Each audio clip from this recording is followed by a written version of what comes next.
De volta com o nosso Você Bonita, e estávamos falando antes do break sobre queda de cabelo e problemas em geral do couro cabeludo. Estamos dando aí ênfase maior no assunto na queda de cabelo, porque de fato tem chegado muitos e-mails e nesse período do ano, como o doutor falou há pouco, de fato o cabelo cai um pouco mais. As mulheres têm se queixado porque isso realmente acontece. Vamos falar um pouquinho, doutor, então da relação do estresse com a queda de cabelo, que eu acho que é o que a maioria das mulheres passa hoje com a cobrança de trabalho, com essa mudança de vida mesmo. As mulheres estão trabalhando mais, estão sendo mais exigidas e o estresse aumentou. E aí? Pois é, eu trouxe uma imagem, eu acho que se o pessoal puder jogar, existe uma mudança, Carol, que é uma mudança bioquímica no organismo que se dá em virtude do estresse. Essa mudança bioquímica, ela vai causar alguns tipos de interferência. Essa interferência é na taxa de proliferação das células que fazem o cabelo crescer e também na maneira como esse cabelo vai se comportar diante desse crescimento. Porque se essa taxa se reduzir ao máximo em virtude do estresse, esse cabelo pode antecipar uma queda que ele só cairia depois de muitos anos. Entendi. E se a pessoa não sai do ambiente do estresse, toda essa bioquímica ela se mantém. Essa bioquímica na raiz do cabelo se mantém, fazendo com que o cabelo fique sempre com uma queda acima do normal. Isso muitas vezes leva a um processo de ansiedade, a um processo que o paciente fica mais deprimido e com esse cenário você mantém a bioquímica do estresse, porque a própria queda de cabelo já estressa. Então é um cenário bastante interessante de ciclo vicioso em virtude disso. É um gráfico. Vamos colocar o gráfico então para mostrar essa relação do estresse com a queda de cabelo. Olha lá. Então nós temos o estresse como a ponta de todo o processo. Esse estresse levando a uma mudança da bioquímica corporal, da química do nosso organismo. Isso pode interferir no estômago, no intestino, no rim, no pulmão, no sistema imunológico, no coração, qualquer lugar. Essa bioquímica. Só que no couro cabeludo, o que acontece? Ele vai interferir na taxa de crescimento desse cabelo, no ciclo de crescimento desse cabelo. Como nós sabemos que toda queda de cabelo ela é responsável por um aspecto de ansiedade e depressão, muitas vezes essa ansiedade e depressão deixa o paciente mais estressado ou por si só mantém a química desorganizada, favorecendo uma queda de cabelo continuada. Nesse caso, nesse ciclo, o que deve ser feito como uma orientação? Claro que existem medicamentos que podem interferir, né, para o paciente melhorar. Agora, no caso do estresse, é um pouco mais difícil quebrar esse ciclo, porque se a pessoa tem uma cobrança diária ou se a própria queda do cabelo já estressa bastante e já traz um quadro de depressão, esse ciclo não acaba nunca. É o que a gente sugere, assim, o estresse, pelo menos dentro do aspecto que a gente consegue enxergar, ele tem que ser harmonizado. Harmonizado com situações que envolvam a dispensação desse estresse acumulado. Então, no teu caso, você chega em casa, você está estressada, você tem o filhote lá, você vai brincar, você vai curtir, você vai vivenciar a experiência da maternidade e isso acaba sendo muito legal e isso, de certa forma, te acalma. Então, a gente precisa ter uma válvula de escape, porque do contrário, esse estresse vai trazer algum inconveniente. A principal questão que a gente coloca é uma alimentação legal, porque por si só vai diminuir os radicais livres que o estresse provoca. Isso é uma coisa que eu sei que você trabalha aqui praticamente todos os dias da semana. Todos os dias, alimentação saudável, é verdade. E aí o que a gente tem? Um sono bacana, evitar os abusos de qualquer coisa, de noite sem sono, de álcool, de fumo, de qualquer outra coisa, mas essa coisa de ter uma dispensação, de no fim de semana ir para um parque, pedalar e correr, pegar o filho e brincar. Fazer uma atividade física, né? Exatamente. Isso já ajuda. Exatamente. Perfeito. Vamos para mais uma dúvida que chegou no nosso e-mail, vamos ver de quem que é? Olha lá na tela. É da Tatiana de São Paulo, um beijo para você, Tati. Fiz relaxamento nos cabelos e eles estão caindo, pode ser efeito da química? E aí, doutora, essa química danada que a gente encontra progressivas com formol, sem formol, como é que é isso? Pois é, Carol, essa é uma briga que a gente tem tido, né? A gente tem trabalhado muito forte e estamos pegando muito pesado nesse aspecto da química, dos cuidados que nós devemos tomar, das precauções e das prevenções que a gente pode fazer para que as mulheres, em especial, que são as maiores usuárias, não sofram com a questão da química. A queda da Tatiana pode ser causada pela química ou não. Difícil falar sem olhar um paciente. Mas existe um aspecto muito importante. A pessoa que já tem uma predisposição à queda após uma química, ela pode ter um incremento dessa queda capilar. Ah, entendi. E ela precisa ver se ela está tendo uma queda de fato ou se ela está tendo um processo de quebra que está sendo confundido com a queda. Perfeito. Isso é um critério importante. E uma das coisas, né, doutor, eu sei falar sobre isso porque eu já tive queda de cabelo e porque agora na amamentação o cabelo cai mesmo. Quando é a queda, a gente consegue ver o bulbo capilar, a gente consegue ver na pontinha do cabelo aquela massinha. A massinha. Aí sim, isso caracteriza a queda. Exatamente. Essa massinha, que na verdade é um cimento que fixa o cabelo lá dentro, do couro cabeludo, é chamada de mucina também. É uma massinha que ela serve como identificador desses casos. Porque se a pessoa consegue identificar essa mucina, esse cimentinho na base do cabelo, certamente esse cabelo está caindo a partir do couro. Mas se existe uma fragilidade desse cabelo e ele quebra, ainda que a pessoa esteja manipulando, mas ele quebra em pedaços menores, aí nós estamos diante de uma queda provocada provavelmente pela quebra química. Entendi. Olha só como é diferente, então isso é muito bacana. Por isso achei também conveniente contar para vocês. Então notem se tem aí essa pontinha branca na pontinha, que pode ser a queda realmente do couro cabeludo. Vamos para a próxima pergunta então, que chegaram várias, eu já vou ler uma do Twitter também, tá? Vamos colocar aqui na tela. Olha lá.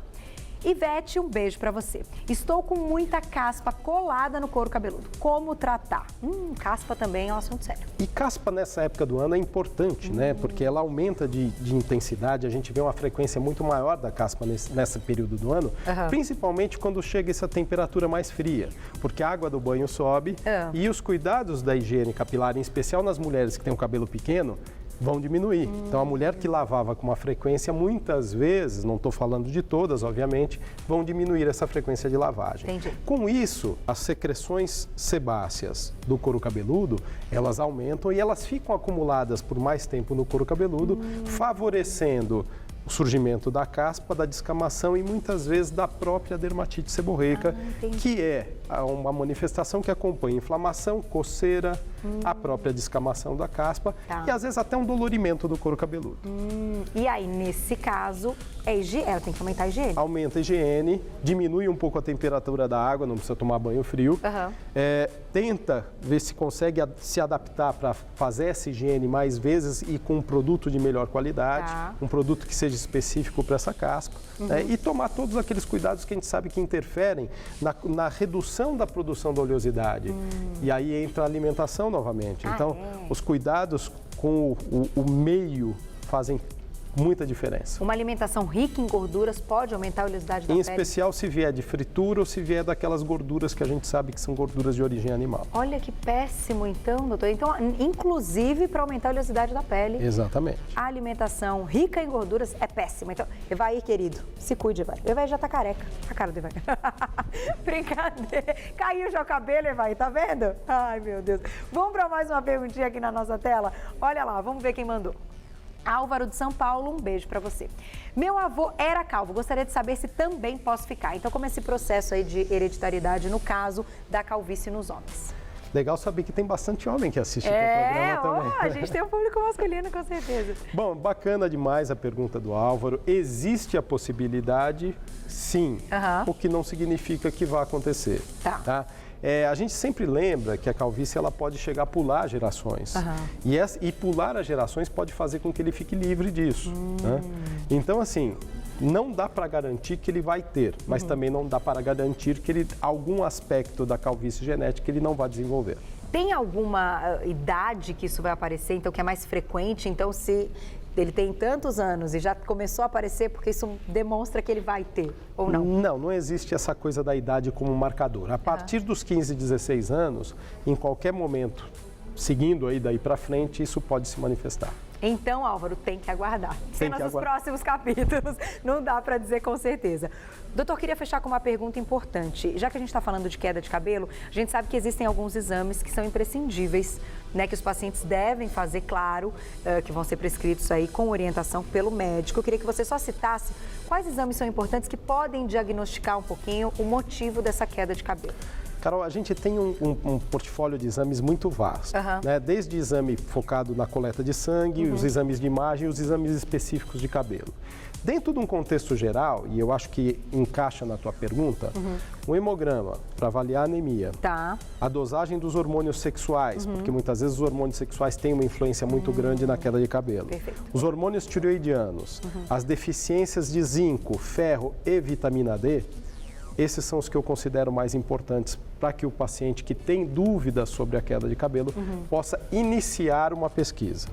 Iniciando a pesquisa por esses, e esses exames estando todos em ordem, essa pesquisa pode ser amplificada por outros mecanismos de avaliação. Tá. E, no caso, depois de diagnosticado o problema, encontramos então o porquê da queda de cabelo, esse paciente, ele consegue não só segurar essa queda, mas ele consegue também, através de medicações e orientações, melhorar o crescimento desse cabelo, porque o que muita gente reclama é: meu cabelo não cresce ou ele cresce muito fino, né? Desde que controlados os fatores, sim.